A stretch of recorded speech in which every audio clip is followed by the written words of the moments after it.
आळंदीमध्ये दारूच्या नशेत झालेल्या वादावादीतून एका व्यक्तीची हत्या, एकाला अटक, पोलिसांकडून पुढचा तपास सुरू। नागपूरहून दिल्लीला प्रवास करणाऱ्या एका प्रवाशाकडून विमानतळावर देशी पिस्तूल आणि 2 कारतूस जप्त, पिस्तुलाचा परवाना नसल्याचं चौकशीच्या माध्यमातून उघड।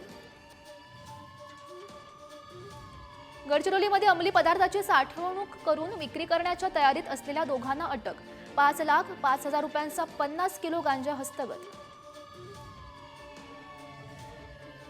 बुलढाण्याच्या खामगावमध्ये क्षुल्लक कारणावरून एका तरुणाला कपडे काढून तिघांची बेदम मारहाण, शिवाजीनगर पोलीस ठाण्यात तिघांवर गुन्हा दाखल।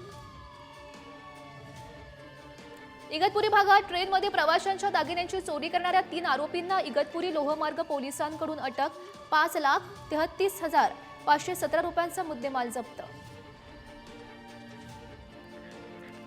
छत्रपती संभाजीनगर पोलीस आयुक्तालयाच्या अगदी जवळ असलेल्या पत्त्याच्या क्लबवर पोलिसांचा छापा, क्लबमध्ये 40 ते 50 जण असल्याची माहिती, पोलिसांकडून कारवाई।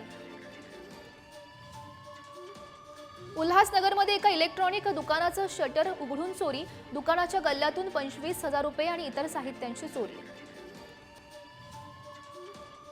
जालन्यामध्ये जावयानं सासूच्या बँक खात्यातील 57 लाख रुपये केले लंपास, आरोपी जावयाविरोधात सदर बाजार पोलीस ठाण्यात गुन्हा दाखल।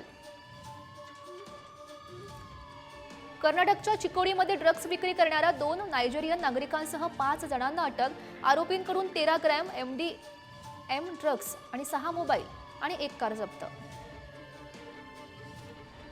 छत्रपती संभाजीनगरच्या विद्यार्थी बालगृहाचा अजून एक धक्कादायक प्रकार उघड, बालगृहातील पीडितेला धमकावून बलात्कारी सावत्र बापाविरोधाची साक्ष बदलवली।